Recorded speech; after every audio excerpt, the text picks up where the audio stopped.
26 जानेवारी म्हणजेच प्रजासत्ताक दिन साजरा का केला जातो? तर यामागे डॉक्टर बाबासाहेब आंबेडकर यांचे अत्यंत महत्त्वाचे आणि मोलाचे योगदान आहे.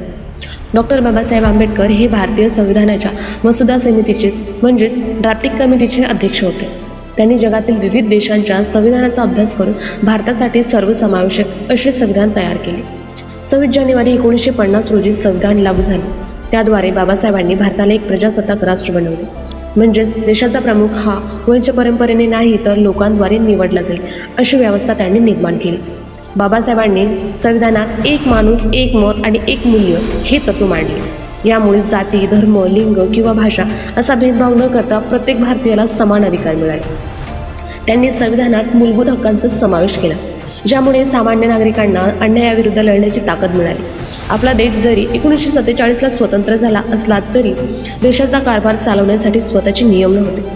बाबासाहेबांनी अथक परिश्रम घेऊन तयार केलेले संविधान 26 जानेवारी 1950 रोजी अधिकृतपणे लागू झाले.